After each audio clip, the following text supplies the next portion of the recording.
I'ma say it. I'm gonna explain why women don't like nice guys. I saw this on a post on Facebook and I figured it was too good not to share here. It's not that women like assholes more than nice guys. It's not that simple. It's that women are attracted to actual personality traits and nice isn't one of them. Not really, at least. Like, nice just means that you're not an asshole. People aren't attracted to nice because it doesn't mean anything. People are attracted to, like, funny and witty, sweet, thoughtful, compassionate, fucking interesting. Nice is not a personality trait. It's a fucking default setting. It's the bare fucking minimum, dude. If the only thing that you're bringing to the table is that you're a nice guy, you're fucking boring. And I hate to break this to you, baby doll, but if you have to tell people that you are a nice guy, you're probably not a nice guy. For example, if you believe women owe you sex over, say, frat boy Chad in the corner with his red Solo cup simply because of your perceived niceness, you're a big fat fucking bag of dicks. It used to be a time that fairy tales were true. The king and the queen and all the pills were blue. But then the pill changed, the red pill's the truth. Forget the married life, I got better things to do. Stack money. Welcome back to the Anthony Spade channel. Before we get started, go ahead and hit that like button, that subscribe button, and that notifications button so you can get the videos as soon as I put them out, which are typically between 9 and 9:30 a.m. Eastern time. Next, I would not be talking about all women, even though it feels like it. And if it feels like I'm talking about you, you need to check yourself because I'm not talking about all women, just a specific type. Nigga, what? All right, if you're looking for the music to the intro and you want the link to the second channel, both are below in the description. My second channel has nothing to do with women. All right, today I'm going to be talking about why a woman does not want you to love her unconditionally. All right, when I say this sounds like an evil thing to a beta male because he doesn't understand exactly what I'm talking about. In order for you to better understand this, you have to always think about when you were trying to be the good guy, but that girl that you wanted kept going for the guy that was bad for her, the same way you're chasing a woman that's bad for you. All right, there's always somebody chasing the cat. Whoever's chasing the cat is typically going to be the one that get their heart broken, and they're typically the one that try to leverage their love into making someone like them. Women would tell the guy that's going to do her wrong, I love you so much. I love you. I just want to be next to you. And he'll still do her wrong. You guys would tell the woman you love her so much. All you want to do is make sure she smiles and she'll end up doing you wrong. Why is it that people do not want to be loved unconditionally, especially women? And that's what I'm going to be breaking it down here today. So you guys can kind of like ease up on the simping side or help some of your friends out that's still on the simping side. All right, let's get to it. First, it blurs the lines of boundaries. What do I mean blurs the lines of boundaries? Women need and want boundaries. Women want to know how far they can go before someone gets aggravated or mad at them. Why? Women do not like for people to be mad at them, but at the same time, they don't want to be able to run free. Even if like a sugar daddy is in a relationship with a sugar baby, the sugar baby always says, how much can I spend? How much can I do this? Or you may have a girl who's in a relationship and she'll ask her man, how late can I stay out? How late can I do this? How can I do this? She's always asking, what is her boundaries? Because women love the discipline from a man. They love a man to tell her exactly how far she can go before that man is going to lose respect for her. When you love a woman unconditionally, the entire time that you're with her, you're taking her as is. Like for instance, Brittany Renner just said, I want a guy who's gonna accept my past and he's gonna accept for what I do now. If I'm dancing on the table in front of guys, he has to accept me for me. So women are in this state of mind now where they want guys to accept their truth. So they'll say, all right, I want a guy to accept my truth. That's when she says, love me unconditionally, which means you're letting her run buck wild. But when you let her run buck wild, at some point, she's going to lose respect for you because deep down in her subconscious mind, she wants a stern man that's going to stand up for himself. So when you start running around here, letting a woman live her truth, it allows her to run free, but she loses respect for you the whole time. When you're able to tell a woman what you want out of her, and if she do something wrong, how you're gonna change, she respects you more. Remember, if you let her run wild, she'll run all over you. Next, it sets the tone for the relationship. All right? What do I mean? If you start the relationship off being alpha, you will be able to maintain that relationship the whole time. But the moment you turn beta in the relationship is the moment you'll start seeing problems from that woman. If you start the relationship off being beta, which means you're leveraging your money and you're telling her that you love her in order to get her to stay, and you're giving her no boundaries, when you try to act alpha, she's going to leave you.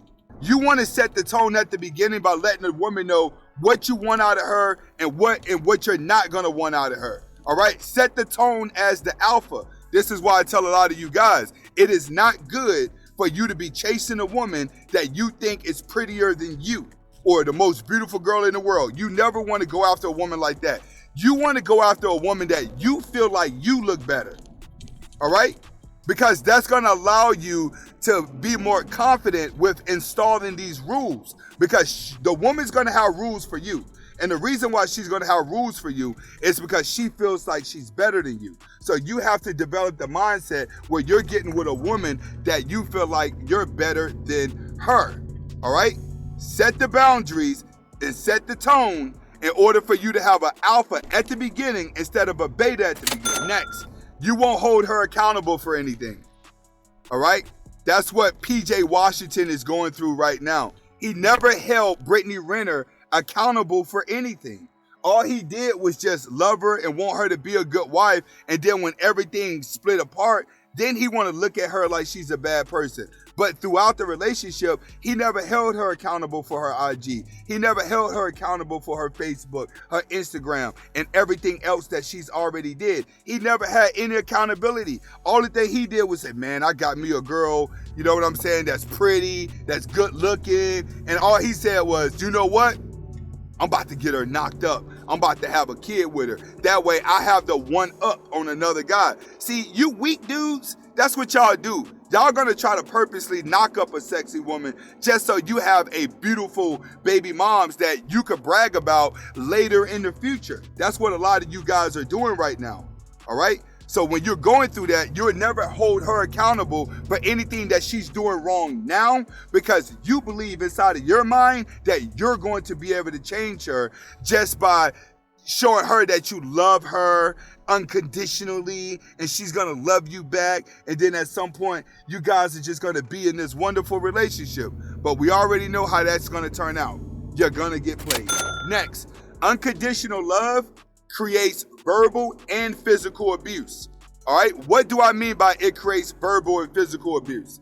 In other words, you're gonna get to the point where she's gonna be so spoiled that you are going to forgive her for everything that she does, that whenever she doesn't get what she wants, that's when she's gonna feel like she could hit you. That's when she's gonna feel like she could talk to you real bad, because now you're trying to change up and be alpha. Now you're trying to lay down boundaries. By the time you guys get around to laying down boundaries, it's actually too late. For one, you're trying to lay down boundaries because your pockets are getting low. Two, you're trying to lay down boundaries because your energy has been drained. She's drained all your energy out of you. So now you're at the point where you're like, all right, I think I'm starting to fall out of love with this girl. So let me start telling her some stuff that's going to aggravate me. So the moment you start to hold back, not spoil her as much, or start to run your mouth, is the time she's gonna start talking to you like you are a little boy. Start talking to you like you are a servant. And that's typically in a relationship where you start going through the depressing phase. And throughout this depressing phase of you forgiving her, but still going through the verbal abuse, you're gonna suffer what we call trauma bonding. Trauma bonding is when she's been treating you bad and you and her have been having these bad arguments, but for some reason, y'all get so used to arguing that you do not even know how to go without arguing. So now you got to argue every day, every other day, but the problem is you guys can't find a reason to leave each other. You got to always think about that couple that you know is ghetto, in the hood. They fight, they argue, they call each other out, they pull each other's cards, they put each other's business out there. They just entertain everybody, but they never leave each other because they have trauma bonded together. And you see a lot of this with drug addict couples. Drug addict couples trauma bond together through the drugs, and it makes it hard for them to leave each other. That's where you start seeing couples with like 3-4 kids, but both of the parents are drug addicts. Next, there's never a healthy argument.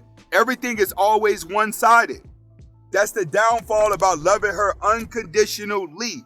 The arguments are always gonna be in her favor. Why? Because you don't wanna be confrontational.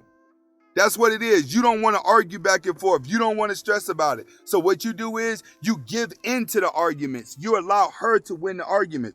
You allow her to just take control. What you're doing is you're doing enough just to shut her up so you're not stressing.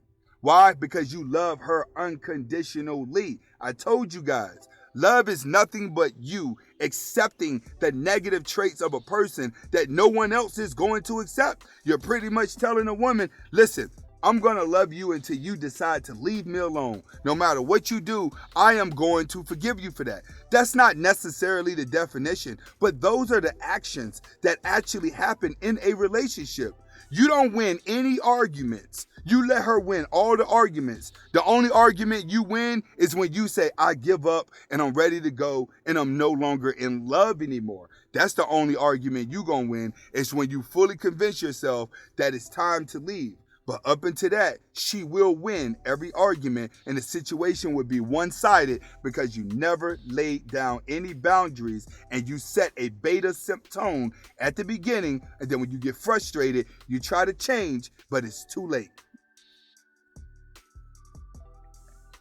Next, last but not least, it doesn't align with your self-values.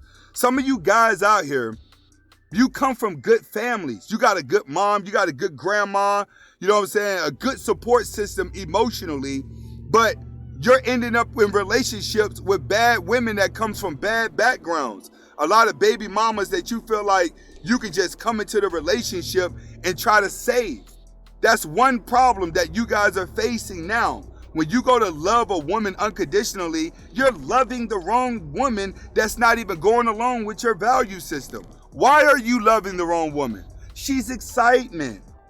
You know she rough around the edges a little bit, so it turns you on because your life is so boring. I know she's loud, she's obnoxious, people don't like to be around her, even all her friends are dramatic. Every day she just keeps you in the loom, right? Being the complete opposite of what you dreamed about her being. You thought that you could like her through her sexuality, and then your niceness will change her to want to be a housewife, and it never works. When it comes to women, you got to always look at yourself as a life coach to the woman you're going to be. You have to be able to sit back, not want to sleep with her, tell her her faults, and mold her into you. How you think a lot of these sugar daddies get these young girls to follow them? A sugar daddy is typically a guy with money. He don't care about spending that money on these young broads. But what he do is he talk to them like he's her father. And that's what most of y'all got to do now. These women are sitting around, running around with no boundaries. So now you got 35, 40-year-old women that try to act like they have the mind of a 19-year-old girl. We're living in the last days. We're living in the last time. Hopefully you guys understand why loving a woman unconditionally is the worst thing that you can do. Also, if you don't have an alpha bone in your body, that's going to also be the worst thing. Hasta la vista.